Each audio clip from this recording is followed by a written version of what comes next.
إن الحمد لله نحمده ونستعينه ونستغفره ونعوذ بالله من شرور أنفسنا وسيئات أعمالنا من يهده الله فلا مضل له ومن يضلل فلا هادي له أشهد أن لا إله إلا الله وحده لا شريك له وأشهد أن محمدا عبده ورسوله يا أيها الذين آمنوا اتقوا الله حق تقاته ولا تموتن إلا وأنتم مسلمون يا أيها الناس اتقوا ربكم الذي خلقكم من نفس واحدة وخلق منها زوجها وبث منهما رجالا كثيرا ونساء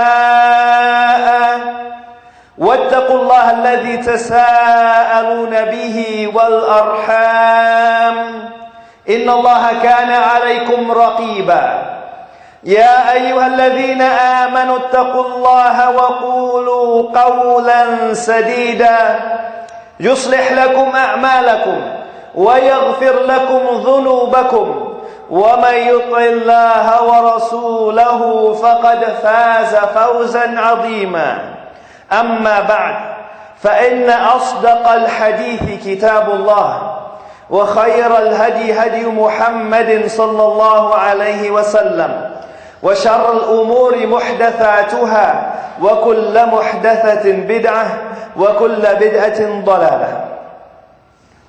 It was in the middle of the night. A man came out of his room and he went to the living room. He left his warm bed, he left his wife, and he went to the living room and he turned on the TV. Afterwards, he put in a cassette tape or a video cassette tape. And he was sitting down to watch pornography. At this moment, his daughter, who was 5 years old, came out of her room. And she saw her father watching what he was watching. And she said, "Shame on you, Father, shame on you." And she turned around and returned to her room. The brother looked for the remote, tried to turn off his TV in time, but he was too late.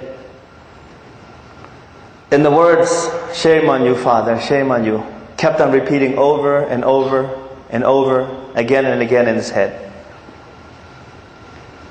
That morning, this was in the morning, this is the time when the believers get up to pray to Allah subhanahu wa ta'ala, tahajjud, and he was watching pornography. Because of the words of his daughter, he went and he took a shower and he went to the masjid, and tears were coming down his eyes the whole time. When prayer started, he started crying profusely. After prayer, he continued crying. Tears were coming down his eyes. He was crying so much that the brothers around him who attended Fajr, they thought maybe such a great calamity had befallen upon this brother. So all of them asked, when they went by him, "Brother, is there anything I can do for you? Is there something wrong? Is there anything I can help you with?" So he just shook his head. That day he went to work, and his eyes were red from the crying, from what had happened last night. And his co-worker asked him, he said to him, "Brother, is there something wrong?" So he told him, he said, "Brother, for almost 40 years, I haven't made sujood to Allah subhanahu wa ta'ala until this morning. I haven't made sujood to Allah willingly until this morning." So he was remorseful for all those years that had passed. So he came back home. He found his wife crying. From work, after coming back from work, he found his wife crying. And he said, "What's wrong?" In his mind, he was thinking maybe his daughter had said something to her. And so he said, "What's wrong?" She said, "Do you know that our daughter just passed away?" And so they prepared the janazah. And when it was time to bury his daughter, he was the one that was in the grave. He was about to put her inside the lahad, aside in the grave, put her in the grave. And a smile came to his face. A smile came to his face. So his friends who were there, they said, "You've been crying all this time. Why is it when at the time when you put your daughter in the grave, the smile has come on your face? Why do we see a smile on your face?" And they were wondering. This is his friend. So he said, "Today, I lost my daughter, but she left a light, a nur, that still remains in my heart right now." And then later on afterwards, he continually always went to the masjid, and he was a changed person. Always close to Allah subhanahu wa ta'ala, always kept keeping up to us with his prayers and so forth. This light though remained in his heart, and he was a changed person from that time on. Change. This is a word that we always promise ourselves every day, every month, every year, every Ramadan. We will say, we'll be a changed person. We will change. And Allah subhanahu wa ta'ala gives us many opportunities to change. He gives us the Jum'ah, the 5 daily prayers, as-salatul khams, and al-Jum'ah ila al-Jum'ah, from Jum'ah to Jum'ah, wa Ramadan ila Ramadan, mukaffiratun lima baynahunna, idha ijtunibat al-kaba'ir. These are expiations for you if you avoid the major sins. So Allah subhanahu wa ta'ala makes us, or tells us to pray so that we can change, and so that we ourselves change within ourselves and have the opportunity to also change the community. And this is what Ramadan was for us. And if we are changed after Ramadan, then this is also a sign that Allah subhanahu wa ta'ala has accepted our deeds afterwards. But if we are the same, or we return back to our old self, then this is also a bad sign that maybe Allah subhanahu wa ta'ala did not accept our deeds. So, during the times right now that we are in, our community, the Muslim Ummah, is in need of change. And I'm not talking about change that's mentioned in McCain's political slogans or Obama's political slogans. No. The Ummah itself, the Muslims, we ourselves, we have to change. But where do we start? Where do we start with this change? Let's learn from some of the teachings of the Prophet ﷺ. When he first came to Medina, what were his first words? Because these words will be the foundation of a stronger community. These words will be the foundation of a stronger ummah. These words will be a stronger foundation, a foundation for a stronger family. And so when the Prophet ﷺ, when he arrived in Medina from Mecca, the turning point in Islam, this is the time in which, before the Muslims were oppressed, now this is the turning point, the time of change, where the Muslims will have the upper hand. From now on, they will be strong and there will be an established Muslim state. But how? What did the Prophet ﷺ tell the companions when he arrived? He said, "Ayyuhan nas, O people, O people." He called out all the people. in Medina, because there are a lot of the Muslims in Medina. And he told them, he said, "O people, first thing that you do," he said, "help each other. أطعم الطعام." Start feeding each other. Start feeding. وَصِلِ الْأَرْحَامِ. And join relations. He said, first of all, he said, "أفشُ السلام." Give the salams. وَأطعم الطعام. And then help the needy. And then the Prophet ﷺ said, وَصِلِ الْأَرْحَامِ. And enjoin relations. وَصَلُّوا بِاللَّيْلِ وَالنَّاسُ نِيَامٌ. And pray at night time when the people are sleeping. تَدْخُلُ الْجَنَّةِ بِالسَّلَامِ. The first thing that you do, the first sunnah that has been forgotten, one of the sunnahs that have been forgotten in our times right now, is spreading the salams. Spreading the salams. Most people, they look at the salams as something that's very insignificant. But this is the beginning of your path to paradise, to give salams. Because the Prophet ﷺ, he said in another hadith which is authentic, he mentioned clearly to us, he said, "La tadkhulul jannata hatta tu'minu." You will not enter paradise until you believe. وَلَا تُؤْمِنُوا حَتَّى تَحَابُّوا. And you will not believe until you love each other. أَفَلَا أَدُلُّكُمْ عَلَى شَيْءٍ إِذَا فَعَلْتُمُوهُ تَحَابَبْتُمْ أَفْشُوا السَّلَامِ. Would you like me to show you something that if you were to go forward and do it, you will love each other? Spread the salams. And amongst the signs of the Day of Judgment is that people will leave this sunnah. You might say, well, people are still giving salams. But you know what? The Prophet ﷺ said, amongst the signs of the Day of Judgment, أَيُّكُونَ سَلَامًا لِلْمَعْرِفَةِ. That when a person gives salams, it's only because he needs something. He wants to know something. For example, somebody comes into the masjid and he says, "Brother, assalamu alaikum, brother. Do you know where the closest halal restaurant is?" "Assalamu alaikum, brother. Did you see the key that was left here? Did you see anybody take it?" Would he have given salams if he didn't need to know anything? He wouldn't. We don't give salams to each other, and we only give salams to the people who are closest that we know. When we meet Muslims, we don't give salams. It's only for information, for something that we need.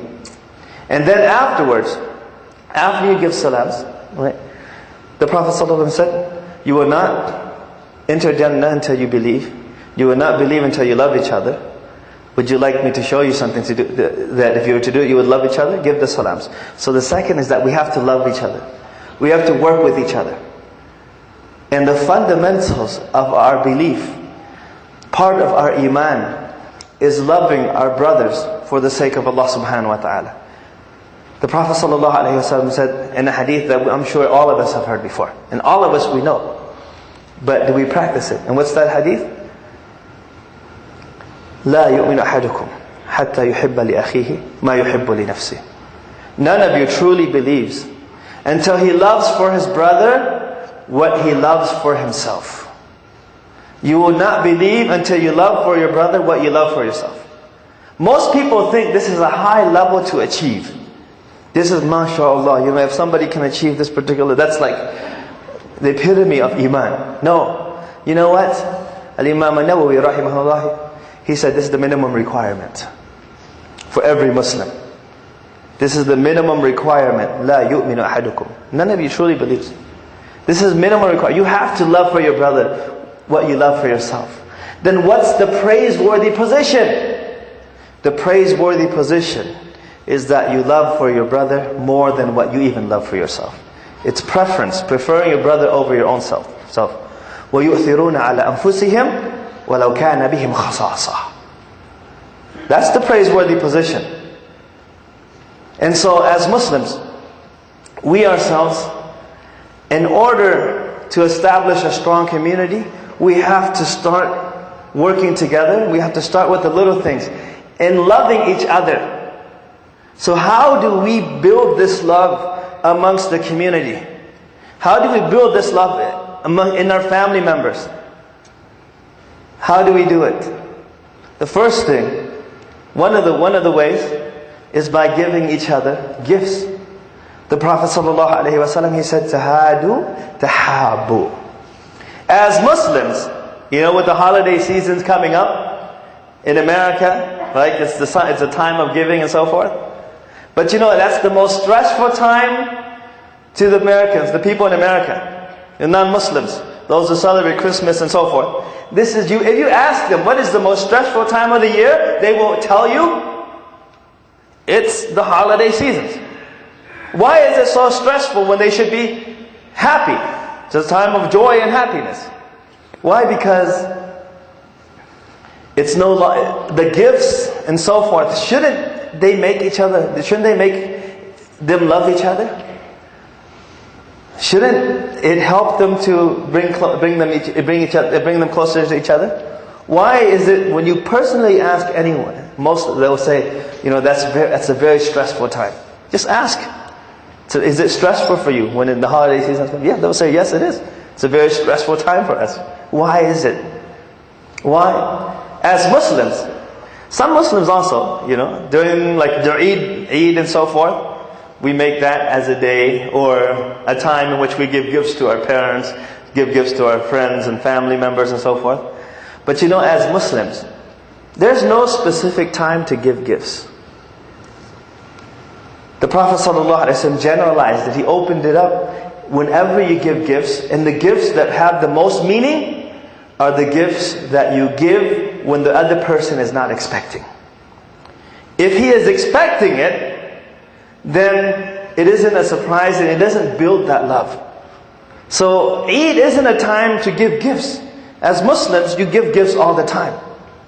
But if you're expecting it, like for example the holiday seasons we have right now, people are expecting it. So they have to give somebody else too. So if they receive something that is less than their expectations, they say, you know what, I spent more money for this guy. Well, just get this little thing. I spent even more for the other person. So they are not happy, even though that gift might be very valuable, it might be very, very expensive. But it doesn't have that effect. But what if you're not expecting anything, and a brother comes to you. He says, brother, I have here a box of candy or a watch or anything, or just something very small, very small, but he gives it to you as a gift. Are you happy? Say, MashaAllah, Jazakumullah khair, brother. The next thing you know, immediately, it helps you build this bond, right? So the Prophet ﷺ was approached by the companions all the time. They would come with gifts for him. And the companions would give gifts to each other also, to build this love. And they didn't give like the little things. They didn't give like the little things. They gave the things that they love. Because this is also a part of Iman. To give, to help the needy and to help others. And you give the things that you love, that you want. That's why Allah subhanahu wa ta'ala says in Al-Quran Al-Kareem, لَن تَنَالُوا الْبِرَّ حَتَّى تُنْفِقُوا مِمَّا تُحِبُّونَ. You shall never attain piety until you spend from that which you love. Until you spend from that which you love. And this is how the companions were. Abdullah ibn Umar radiallahu anhu, every time he would come across this ayat, he would think, what is it that he loves the most? And he would think, and these are like valuable things that he would have, would be land, it might be something that he really wanted, that he didn't have for a long time, then he got it. And he would think, he would come across, and he finished the Quran every 3 days. So he would give. Every time he would come across his life, every 3 days, he would think, what's the most valuable thing? What's the most beloved thing to me? He would give that thing to the poor or to whoever was more needy. This is preference. We have to build this love amongst the Muslims, amongst ourselves. And then, when we start up a community, we want projects like schools, like da'wah projects, social projects and so forth, then once you build this love, it's easier for us to work with each other. And otherwise, if you always have enmity, this person's this person's that, as soon as you start off a committee, a brother comes up, brother, you know what, I put $3,000 into this project with my own money. I'm not even part of the board. Right? I'm not part of the board? What's wrong? So sometimes it's these discussions. But if we had this love amongst ourselves and not this enmity and hatred and jealousy and so forth in the Muslim community, then it's much easier for us to work with. And it starts off with what? With just giving salams to somebody you don't even know. If you give, for example, you walk by and you don't know this brother. Assalamu alaikum, brother, and you give salams. And you don't give just a little heartwarming salams. You don't just give a little salam, just give, yeah, assalamu alaikum, brother. As if you knew him for like the last 20 years. What will happen to that brother? That brother will probably be surprised, right?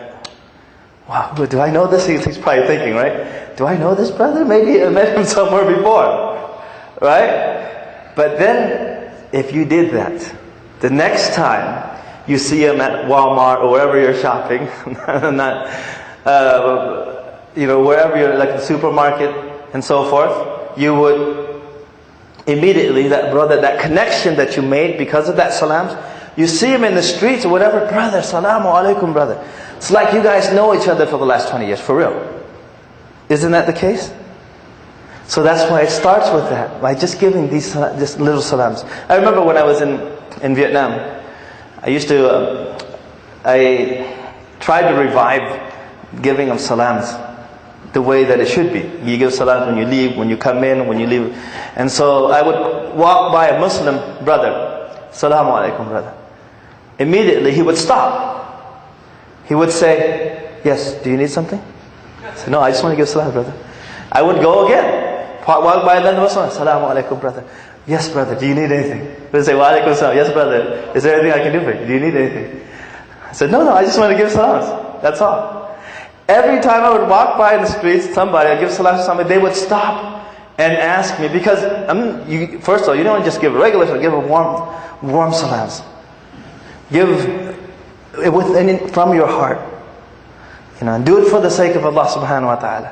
Put a smile on your face and give salams to the brothers. And give salams to each other and shake their hands. And this is what the companions did. When they went by something, whether a tree or a pole or a wall or anything came between them, they would immediately give salams again. If somebody did this, you'd probably think they're crazy. Right now, And so we have to start practicing this. Even in our family members. For example, let me give you an example. If you come by, you get into a car. Your wife goes to the other side of the car. You come this side of the car. Once you sit down, give salams to her. The car separated you two, right, when you went in. Apply this sunnah right there. Your mother, your father, whoever's on the other side, Salamu alaikum, brother. Give salams to your brother, or your sister, or your wife, and so forth. Put this into application, and you'll see it does wonders. And this is just the beginning. And then we have to start loving each other and giving each other, of course, gifts. And don't think that you have to spend like $100, $200, $300. No. Every time, be consistent. Every time you go to the store, next time you want to buy something, next time you go to the store, think of somebody. Think of somebody. I don't care who it is. Your cousin, your brother, your sister, your mother, your aunt, your uncle, your grandfather, grandmother. Buy them something. When you buy something for yourself, buy something for them also. Next time, think of your best friend. Buy something for them. Next time, it might be the imam. Next time, your father, your mother. Are they expecting anything? It's not Eid, right? It's not Eid al-Adha or Eid al-Fitr. It's not their birthday or anything like that, right? Not that we should be celebrating birthdays or anything like that, but for no particular reason. Just be consistent with it, and you will see that within your circle, your family, the love amongst yourselves will build. It will become stronger even within your family. And that's where we start off. And then the community, of course, you start thinking of the other Muslim brothers who are in need.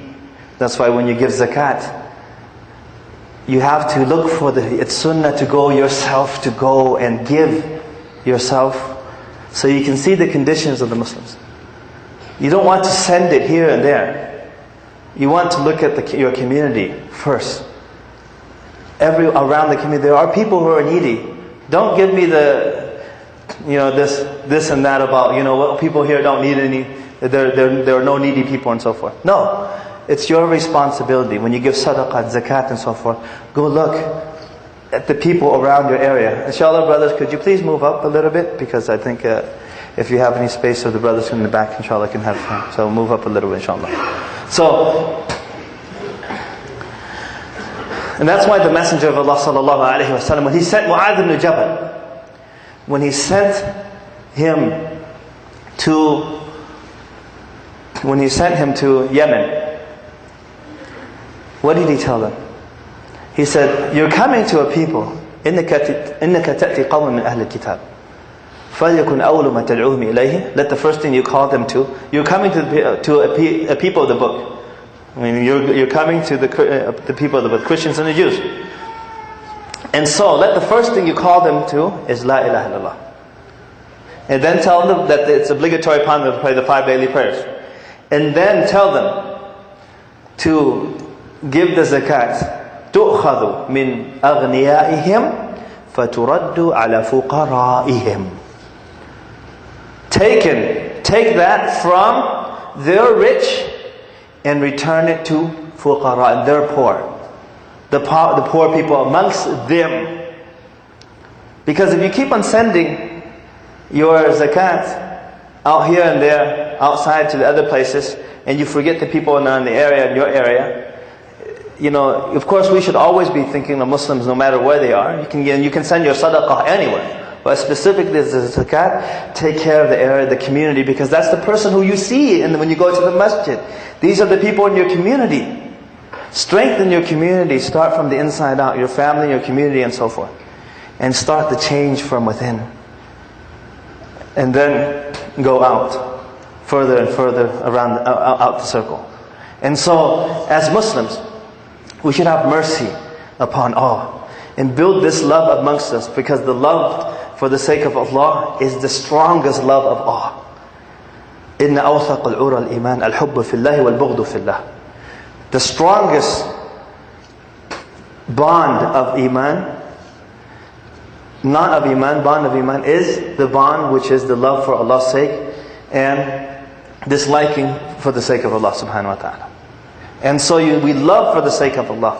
And the love for the sake of Allah, there's nothing like it. Loving for the sake of Allah and giving for the sake of Allah and helping for the sake of Allah, this is the strongest thing. Even with your family members, even with your wife, you should love her. Of course, you have this natural love, but that love for Allah should be the strongest. And that's what will keep your relationship stronger than anything else, is when you love for the sake of Allah. Why is this the case? Why is that love for the sake of Allah the strongest? Because you're not expecting anything back. You're only hoping from Allah.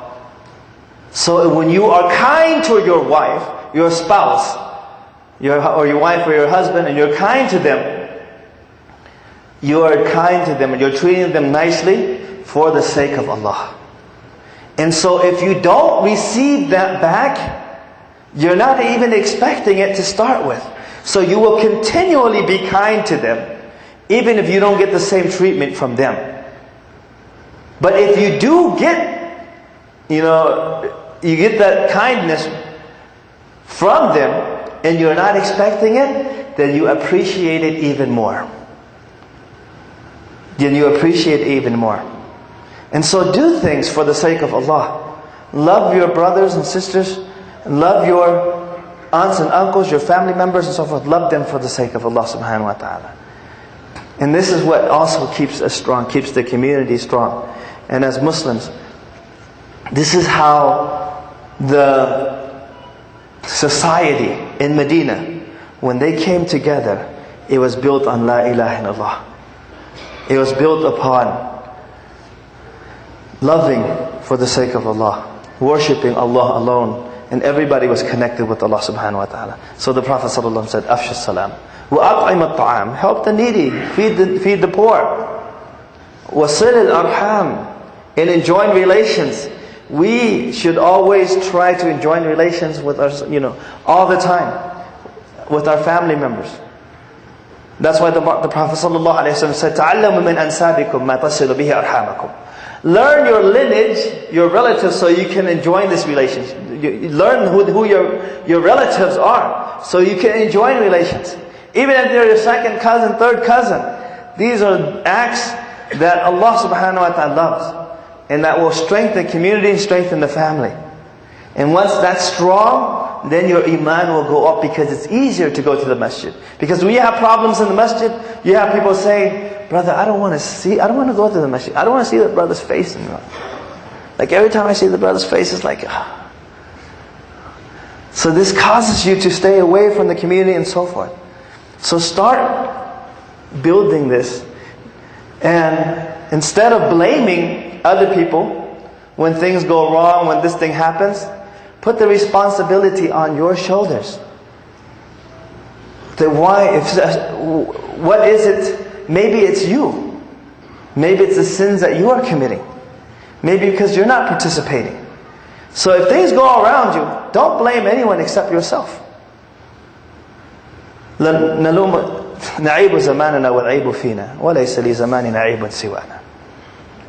the times that we're living in. There's nothing wrong with the times we're living in. The only thing that's wrong is us. And so, we ourselves, we have to change. When you see things going around, then you change. Change all the things as much as you can. And don't think that it can't happen. It starts off with the core, the Muslim communities working together. And if we can change something about it, then we should change something for the better and make something more Islamic and so forth. Then we should do such things. Like for example, you have right now, Proposition 8, with the marriage and so forth.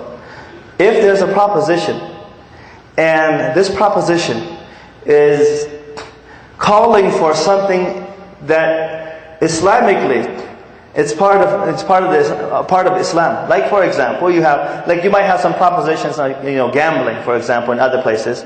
They want to legalize gambling in certain cities and so forth. It's okay for Muslims in order to keep this away, because gambling is, of course, we know what it is in Islam. We know it's prohibited.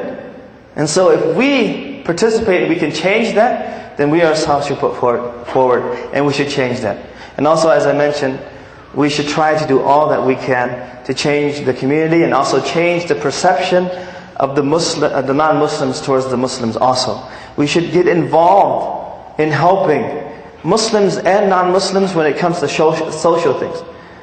And this is part of our iman, part of Islam. The Prophet ﷺ mentioned a hadith. Inshallah, I'll end the first khutbah with this hadith. About a prostitute. She came to a well. She was very thirsty. So she entered the well. She went down into the well and she drank until she was quenched. When she came back out, she looked outside and she saw that there was a dog there. That dog had been, the dog was licking the wet ground around the well. And so she said, Ya Allah. She said, this dog is just as thirsty as I was before I went to drink. So she went down into the well again and filled up her khuf, or leather socks, with water, and she fed this dog. And because of this action, the Prophet ﷺ said Allah forgave her all her sins. In another narration of Sahih Muslim, Allah subhanahu wa ta'ala entered paradise. Subhanallah. A prostitute enters paradise because of giving water to a dog. What if this person was a human? What if this person was a Muslim? What if this person was a relative of yours and was really in need? That's why Shaykh Ibn Hajar al-Asqalani rahimahullah, he mentioned his commentary on this, said this is proof that it is recommended, not for Muslims not to be kind to animals, but of course even with non-Muslims it's awla, bab al-awla, it's even more worthy. And so that's why we should also Show this, that Islam, as the Prophet ﷺ said, "Irhamu man fil ardi yarhamukum man fis sama." Have mercy upon those on earth, and the one who is in the heavens will have mercy upon you.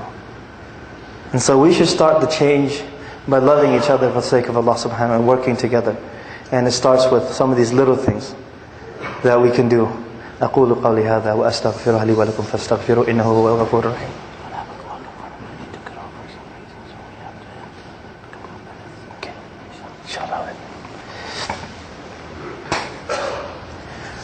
الحمد لله رب العالمين والعاقبة للمتقين ولا عدوان إلا على الظالمين وأصلي وأسلم على أشرف الأنبياء والمرسلين نبينا محمد وعلى آله وصحبه أجمعين أما بعد يا أيها الذين آمنوا اتقوا الله ولتنظر نفس ما قدمت لغد واتقوا الله إن الله خبير بما تعملون. So I mentioned the Prophet ﷺ said وأطعموا الطعام, means help each other. And then at the end he said وَصَلُّوا بِاللَّيْلِ وَالنَّاسُ نِيَامٌ, and pray at night time while the people are asleep. تَدْخُلُ الْجَنَّةِ بِسَلَامٍ. The thing also that in order for us to build a stronger community, we have to strengthen our connection with Allah subhanahu wa ta'ala. And that is by standing up at night time, praying to Allah subhanahu wa ta'ala during Salat al-Tahajjud. And be consistent with this. Even if it's just 2 rak'ahs before the Fajr time comes in. Wake up before Fajr time. And if it's just try to be consistent with it, at least just 2 rak'ahs. If you can do more, alhamdulillah, but at least 2 rak'ahs. To strengthen your connection with Allah subhanahu wa ta'ala. When everyone is asleep, you communicate with Allah subhanahu wa ta'ala. Allah subhanahu wa ta'ala descends down to the lower heavens and He asks, is there anyone there who asks forgiveness from me so that I can forgive him? Is there anybody that wants anything so that I can give him? And Allah subhanahu wa ta'ala does this every single day, the last third of the night. And we have to strengthen our connection with Allah subhanahu wa ta'ala and cleanse our hearts, and by repenting to Allah subhanahu wa ta'ala, and strengthen this, inshaAllah. And then inshaAllah our community will be stronger in building this love amongst ourselves. And then of course it starts, as I mentioned, with just these little things that I've just given, and there's a lot more things that we can do to strengthen ourselves. So I want you next time when you go to the market, when you see another brother, just give salams. You don't know him, but just give him a warm salams. And do that as much as you can. Because every time you do so, you're getting reward from Allah subhanahu wa ta'ala. Do it for the sake of Allah. Then when you go to the store next time, when you get in the store, buy something. Even if it's just a piece of chocolate. If your brother is not expecting it, he's going to be very happy, even if it's just a Hershey's bar. It's going to cost you 55 cents, 59 cents, 60 cents. But you know, he'll still be happy. You won't break the bank doing it. But you build love amongst yourselves. Just be consistent with that also. اللهم اغفر للمسلمين والمسلمات والمؤمنين والمؤمنات الأحياء منهم والأموات اللهم آت نفوسنا تقواها وزكيها أنت خير من زكاها أنت وليها ومولاها ربنا ظلمنا أنفسنا وإن لم تغفر لنا وترحمنا لنكونن من الخاسرين ربنا آتنا في الدنيا حسنة وفي الآخرة حسنة وقنا عذاب النار اللهم اعز الإسلام والمسلمين اللهم اعز الإسلام والمسلمين اللهم اعز الإسلام والمسلمين وذل الشرك والمشركين ودمر أعداءك أعداء الدين ربنا ظلمنا أنفسنا وإن لم تغفر لنا وترحمنا لنكونن من الخاسرين إن الله وملائكته يصلون على النبي يا أيها الذين آمنوا صلوا عليه وسلموا تسليما وأقيموا الصلاة